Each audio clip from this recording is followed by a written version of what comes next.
Hello student, we are for our new chapter simple stress and strains.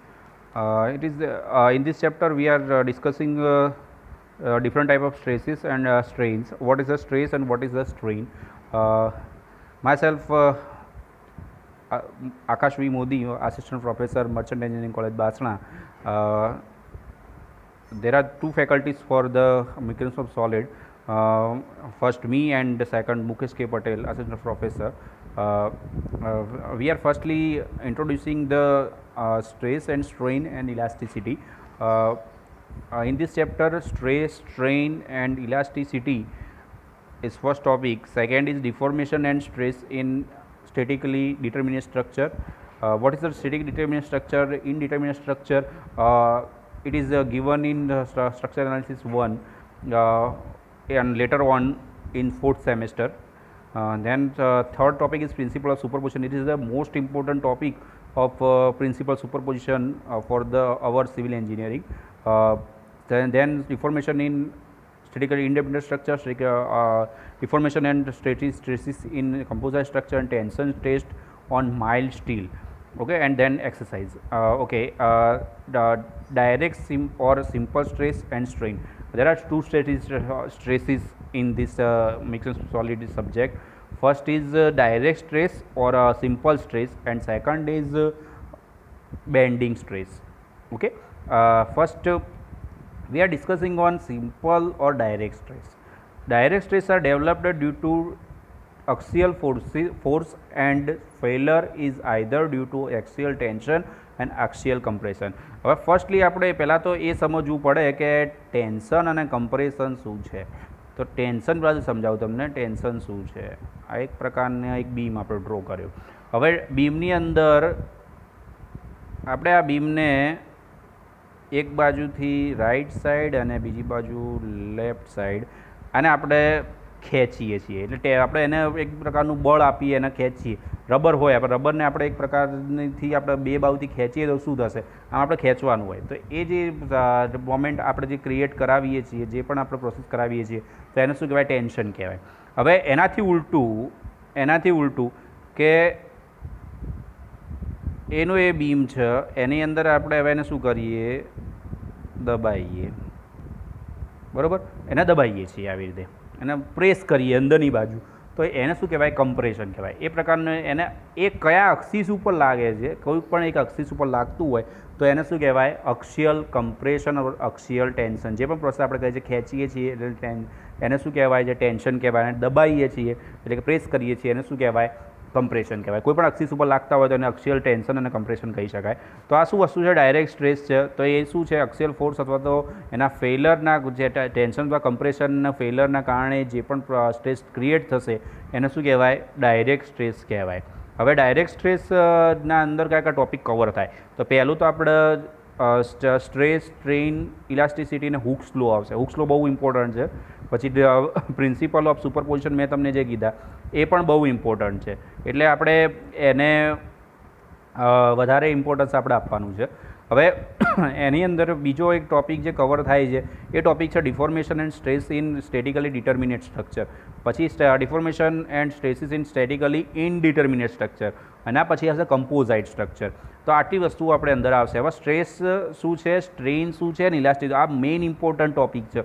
આ ઘણા બધા સ્ટુડન્ટને સિવિલ એન્જિનિયર થઈ જાય છે પણ એના પછી પણ ખબર નહીં હોતી કે સ્ટ્રેસ શું છે, સ્ટ્રેઇન શું છે, ઇલાસ્ટિસિટી શું છે. હવે ઇલાસ્ટિસિટી જો આવડતું હોય તો એના ઉપરથી પ્લાસ્ટિસિટી આવે. પ્લાસ્ટિસિટી જો આવડતું હોય તો એના ઉપરથી ડક્ટાઇલ મટીરિયલ આવે ને એના પછી બ્રિટલ મટીરિયલ આવે. તો આપણે એ બધું સમજવાનું. મેઇન આપણે ઇલાસ્ટિસિટી સમજશો ને તો બધું આવડી જશે. ઇલાસ્ટિસિટી શું વસ્તુ છે? એક પ્રકારની પ્રોપર્ટી છે કે જેને આપણે શું કરીએ, જે ઓરિજિનલ પોઝિશન હોય એની અંદર આપણે કોઈ પ્રકારનો એક્સટર્નલ લોડ આપણે આપીએ. ધારો કે એવું હોય કે એક પ્રકારનો આ બીમ છે, આપણે એક પ્રકારનો બીમ છે, તો આના ઉપર આપણે એક લોડ આપીએ છીએ. તો લોડના હમણાં જ આપણે ભણ્યા છીએ કે લોડ આપીએ છીએ તો શું થાય છે? આની એક ડિફોર્મેશન સ્ટ્રક્ચર આવું ક્રિએટ થાય. એટલે જે આટલું જેટલું આ જે ડિસ્ટન્સ એટલે કે ડિફોર્મેશન જે થયું છે, આ ડિફોર્મેશન શું કહેવાય? ડિફોર્મેશન પણ કહી શકીએ છીએ અને અથવા તો બીજું પણ કોઈ એક શબ્દ વપરાય છે, યાદ નથી આવતો, પણ ડિફ્લેક્શન કહેવાય. તો ડિફોર્મેશન અને ડિફોર્મેશન બે વસ્તુ કહેવાય, ડિફ્લેક્શન અને ડિફોર્મેશન. તો આ જે આપણે ક્રિએટ કર્યું છે તો એને આપણે શું કહીશું, એક મિનિટ,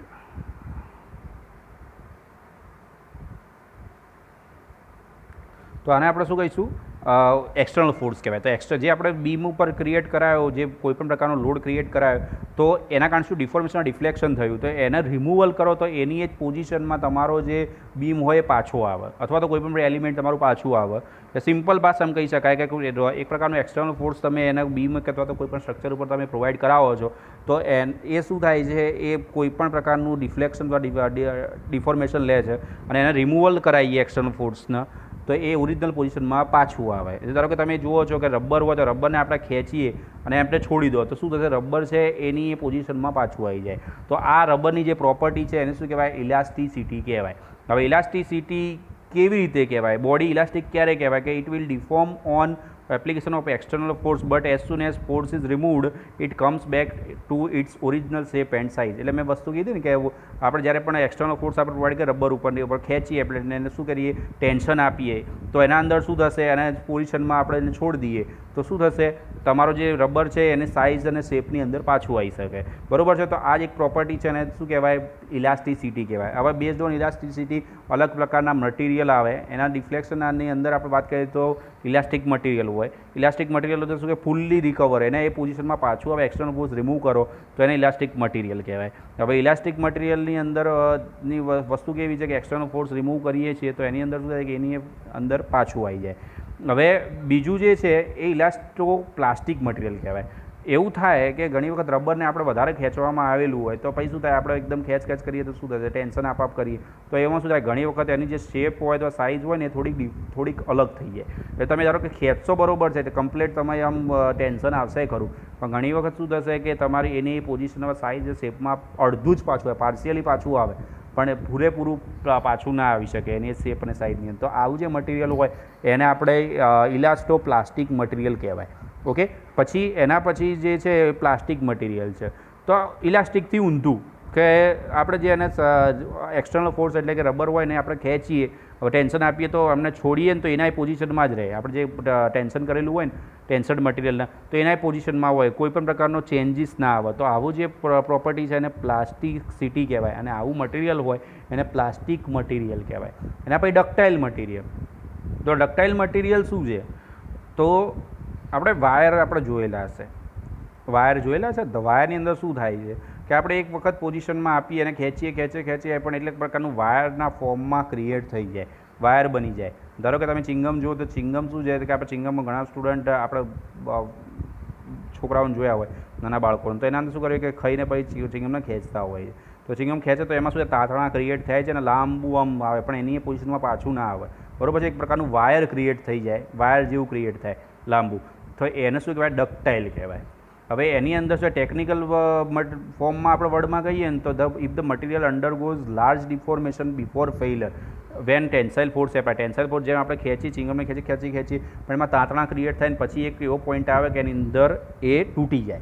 તો એ જે ડિફોર્મેશન, જે લાર્જ ડિફોર્મેશન ક્રિએટ થાય છે બિફોર ફેઇલર, જે ટેન્સાઇલ ફોર્સ એપ્લાય કરીએ તો એવા મટીરિયલને શું કહેવાય, ડક્ટાઇલ મટીરિયલ કહેવાય. ઓકે. તો સ્ટીલ છે, ડક્ટાઇલ મેટલ છે, એ ધ્યાન રાખવાનું. Brittle material. આ બ્રિટલ મટીરિયલમાં શું થશે કે તમે ખેંચશો પણ એક ટાઈમ એવો આવશે કે તરત જ તૂટી જશે. એટલું એક આપણે ડક્ટાઇલમાં શું થાય કે ખેંચાશે વધારે, વાયરના જેવું થશે, પણ એનાથી ઊંધું કે ખેંચીએ ને તરત અથવા તો એના પર વધારે ફોર્સ આપીએ ને તરત તૂટી જાય. તો આવું જે મટીરિયલ કહેવાય ને બ્રિટલ. ગ્લાસ એટલે કે કાચ ઉપર તમે કોઈ પણ પ્રકારનો સ્ટ્રાઇક કરશો તો વધારે પ્રકારનો એક્સટર્નલ ફોર્સ ક્રિએટ કરશો ને તો તરત તૂટી જશે. તો આ જે મટીરિયલ છે, ગ્લાસ છે, એ તમારો બ્રિટલ મટીરિયલ કહેવાય. ઓકે. હવે બ્રિટલ મટીરિયલની અંદર એની સ્ટ્રેન્થ ને બધું અલગ પ્રકારનું હોય છે. હવે આપણે સ્ટ્રેસ ઉપર આવીએ. આ તો બધું આપણે જોયું કે મટીરિયલ ઇલાસ્ટિસિટી શું છે ને એ બધી વસ્તુ આપણે જોઈએ, પણ એ ઇમ્પોર્ટન્ટ છે ઇલાસ્ટિસિટી. હવે સ્ટ્રેસ આવ્યા. ઇલાસ્ટિસિટીનો ખ્યાલ આવી ગયો ને કે તમે કોઈ પણ પ્રકારનો એક્સટર્નલ ફોર્સ તમે આપો ને એને રિમૂવ કરો છો બોડીને, તો એની એ પોઝિશનમાં પાછું આવે.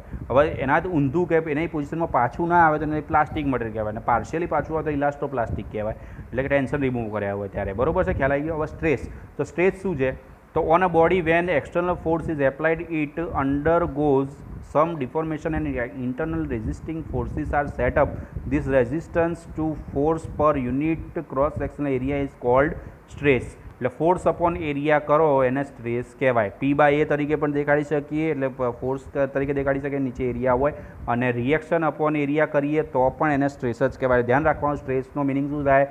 Force upon area. કોઈ પ્રકારનો એક્સટર્નલ ફોર્સ એપ્લાય કરો છો, ડિફોર્મેશન ક્રિએટ કરે છે, અને જે ડિફોર્મેશન રેઝિસ્ટ કરે એ જે એનો ફોર્સ છે, અને ભાગ્યા એનો એરિયા કરીએ તો એને શું કહેવાય? સ્ટ્રેસ કહેવાય. એટલે stress equal to force upon area. એટલે sigma is equal to P/A કહેવાય. ઓકે, ખ્યાલ આવી ગયો? તો હવે એના પછી sigma is equal to P/A એટલે ફોર્સ અપોન એરિયા. તો normal stress is expressed in unit newton per mm square અથવા તો કિલોન્યુટન પર મીટર સ્ક્વેર કહેવાય. ધ્યાન રાખજો, સ્ટ્રેસનો શું કહેવાય? Stress is equal to force upon area. તો એનું યુનિટ શું છે? ન્યૂટન પર mm સ્ક્વેર લખી શકાય, અથવા તો કિલોન્યુટન પર મીટર સ્ક્વેર લખાય. તો મેગા પાસ્કલનું યુનિટ વપરાય છે. તો પાસ્કલનો ન્યૂટન પર mm એટલે mega pascal 1 newton per mm square કહે. SI યુનિટની અંદર ન્યૂટન પર મીટર સ્ક્વેર પણ લખાય છે. હવે સ્ટ્રેસ છે ને ટેન્સર ક્વોન્ટિટી છે, એટલે કે હાયર ઓર્ડર વેક્ટર છે આ રહ્યું. હવે basically stress are of two type, એટલે નોર્મલ સ્ટ્રેસ હોય ને બીજો કયો હોય? ટેન્જન્શિયલ સ્ટ્રેસ હોય. હવે નોર્મલ સ્ટ્રેસની વાત કરીએ તો નોર્મલ સ્ટ્રેસની અંદર કેવું વસ્તુ હોય છે કે નોર્મલ સ્ટ્રેસ અને તો પેલા મેઇન બે કીધા કે બેઝિકલી બે ટાઈપ હોય, નોર્મલ અને ટેન્જન્શિયલ હોય. પણ એના પહેલાં બીજા 5 અલગ અલગ પ્રકારના જે નાના નાના સ્ટ્રેસ કહેવાય ને, એની તમને કહી દીધા બે: ટેન્સાઇલ અને કમ્પ્રેસિવ. આ જે ટેન્સાઇલ અને કમ્પ્રેસિવ સ્ટ્રેસ છે ને ડાયરેક્ટ સ્ટ્રેસમાં જશે. ધ્યાન રાખજો, ડાયરેક્ટ સ્ટ્રેસની અંદર ટેન્સાઇલ અને કમ્પ્રેસિવ સ્ટ્રેસ આવશે. હવે એના અંદર એના પછી શિયર સ્ટ્રેસ એટલે કે ટેન્જન્શિયલ સ્ટ્રેસ પણ કહી શકાય, બેન્ડિંગ સ્ટ્રેસ એટલે કે ટ્રાન્સવર્સ સ્ટ્રેસ પણ આવશે, અને બીજો આવશે shear stress due to twisting આવશે. તો આ એક પ્રકારની ફિગર બાજુમાં આપેલી છે, તમે જોઈ શકો છો કે P એક પ્રકારની બોડી આપેલી છે, અને એ નીચે એનો પ્લાન આપેલો છે કે આવું પ્લાન હોય અને P તમે એપ્લાય કરો છો તો એમાં સેક્શનમાં જુઓ તો P અહીંયા આવશે. તો Pનો અંદર ખ્યાલ આવી ગયો કે વસ્તુ શું છે? જુઓ કે P અહીંયા છે આ પોઈન્ટ ઉપર, અને તમારો જે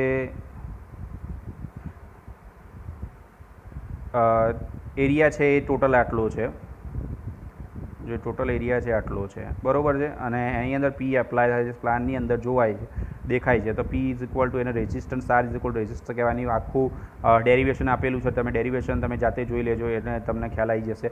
હવે સ્ટ્રેન એટલે શું?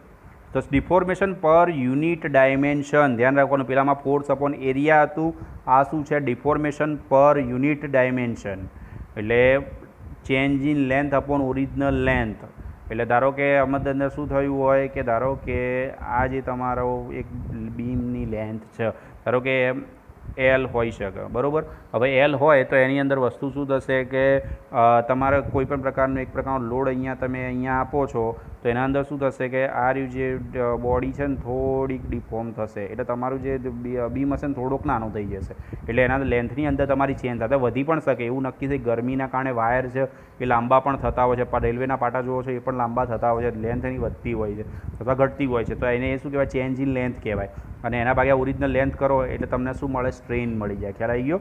એટલે ચેન્જ, આમ ટેકનિકલ ભાષામાં એવું કહી શકાય કે ડિફોર્મેશન પર યુનિટ ડાયમેન્શન કહેવાય, પણ strain is equal to change in length upon original length, એટલે ડેલ્ટા L અપોન L કહી શકાય. એટલે આ stress is a ratio of dimension કહેવાય. ઓકે, તો ફિગર તમે જોઈ શકો છો, એમાં ઇલાસ્ટિક લિમિટ શું વસ્તુ કે value of stress corresponding to limit force, limiting force હોય જે એને લિમિટ કરતો હોય, એને એ જે ફોર્સને જે લિમિટ કરતો હોય, એ જે લિમિટ હોય એને શું કહેવાય? ઇલાસ્ટિક લિમિટ કહેવાય. હવે તમારા મેઇન ઇમ્પોર્ટન્ટ છે હુક્સ લો. તો હુક્સ લો શું છે? વિધિન ઇલાસ્ટિક, એની સ્ટેટમેન્ટ શું છે કે within elastic limit the stress is proportional to strain. Stress શબ્દ સાંભળજો, elastic limit, within elastic limit. Elastic લિમિટની અંદર લિમિટિંગ સ્ટ્રેસ હોય તો એની અંદર stress is proportional to strain થાય. એટલે સિગ્મા સ્ટ્રેસ સિગ્મા કહેવાય ને, એ એપ્સિલોન આપણે કહીએ તો strain is equal to epsilon. તો sigma is equal to elastic limit into epsilon, એટલે કે stress is equal to elastic limit into elasticity કહેવાય, મોડ્યુલસ ઓફ ઇલાસ્ટિસિટી કેપિટલ ઈને તમે મોડ્યુલસ ઓફ ઇલાસ્ટિસિટી કહી શકો, ઇન્ટુ એના એપ્સિલોન એટલે કે સ્ટ્રેન કહી શકાય. મોડ્યુલસ ઓફ ઇલાસ્ટિસિટી શું વસ્તુ છે? ઈ આપણે કર્યો ને, ઈ જે આપણે sigma is equal two E into epsilon કર્યો, તો એને ઈ શું છે? તો મોડ્યુલસ ઓફ ઇલાસ્ટિસિટી કહેવાય. મોડ્યુલસ ઓફ ઇલાસ્ટિસિટી શું છે? તો મોડ્યુલસ ઓફ ઇલાસ્ટિસિટી હવે જે સિગ્મા ઇઝ ઇક્વલ ટુ તમે આ જુઓ છો કે ઈ અપોન એપ્સિલોન છે, તો ઈને આપણે કરતાં બને સિગ્મા અપોન એપ્સિલોન થઈ જાય, તો આ સ્ટ્રેસ અપોન સ્ટ્રેનને આપણે શું કહી શકીએ? મોડ્યુલસ ઓફ ઇલાસ્ટિસિટી કહેવાય. હુક્સ લો છે, within elastic limit the stress is proportional two strain. તો ઈ ઇઝ ઇક્વલ ટુ તમને સિગ્મા અપોન એપ્સિલોન કહેવાય. ઈ છે ન્યૂટન પર mm સ્ક્વેરમાં, જે પ્રમાણે પેલો જે આપણે ડાયરેક્ટ સ્ટ્રેસ હતો ને સિગ્મા, એના જ આપણું એનું એવું ફોર્મેટ આવશે. તો એ તમારે જોઈ લેવામાં દરેક પ્રકારના એક ટેબલ આપેલું છે, અંદર મટીરિયલ કેટલું હોય, સ્ટીલની કેટલી ઇલાસ્ટિસિટી, મોડ્યુલસ ઇલાસ્ટિસિટી કેટલો, એની એવરેજ બધું આપેલું. સ્ટીલની 2 × 10⁵ લેતા હોઈએ છીએ, બરાબર છે. આ તો આપણે મોસ્ટ ઓફ 7th 8th સેમની અંદર આ વધારે પૂછાશે.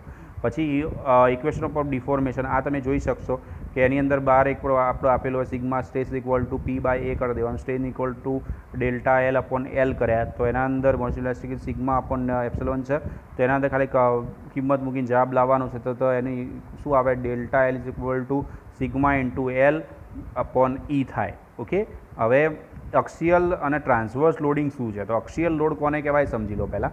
તો when a load is applied along the axis of member, જો તમે જોઈ શકો છો, આપણે દેખાડીએ છીએ આ જે આ પી જાય છે ને, આર્યો દેખાય છે તમને, તો આ પી જાય છે ને એ અંદરની અક્ષની અંદર કોઈ પણ પ્રકારની બોડી હોય ને એની અંદર વચ્ચેની ભાગમાં સેન્ટર ટુ સેન્ટર એક અક્ષિસ જતી હોય, તો એના પર તમે જો લોડ લગાડેલો હોય ને તો એને અક્સિયલ લોડ કહેવાય.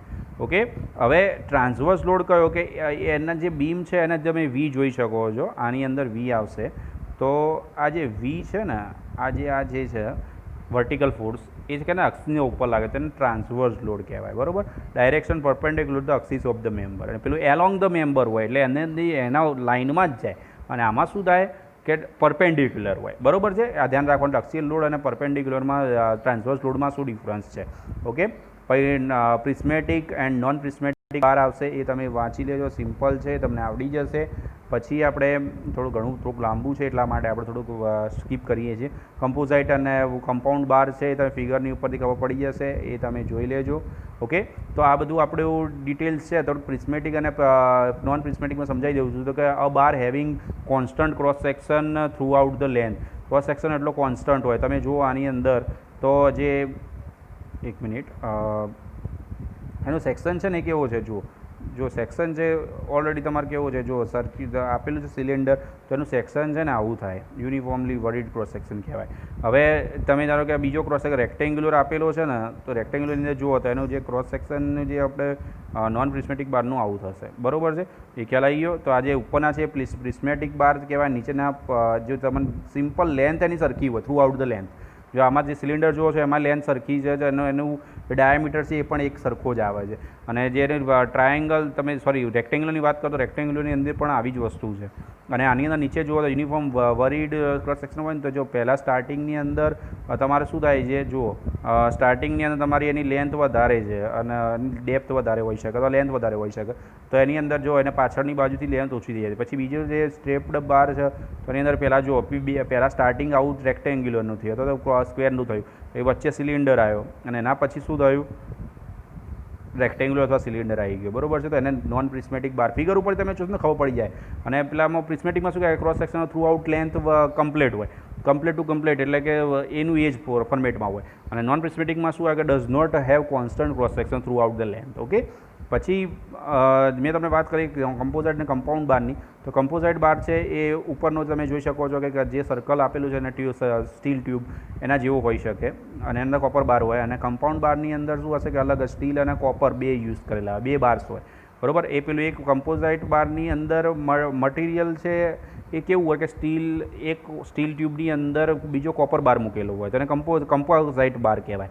અને બીજો કમ્પાઉન્ડ બાર છે તો એની અંદરની બાજુ ના હોય, એના જોડે જોઈન્ટ કરેલું હોય. એટલે કે જે ફિગરની અંદર જુઓ તો સ્ટીલ અલગ છે અને એના જોડે કોપરનો ઓછો ડાયામીટરનો બાર એના જોડે પ્રોવાઈડ કરેલો, તો એને કમ્પાઉન્ડ બાર કહેવાય. ઓકે, તો કમ્પોઝાઇટ બાર છે પ્રિસ્મેટિક નોન પ્રિસ્મેટિક હોઈ શકે, પણ જે કમ્પાઉન્ડ બાર છે એ તમારો નોન પ્રિસ્મેટિક જ હોય. ઓકે, હવે આની બધી ફિગર જે એક્ઝામ્પલ ને એ બધું આવશે એ આપણે નેક્સ્ટ લેક્ચરની અંદર જોઈશું. Okay, thank you.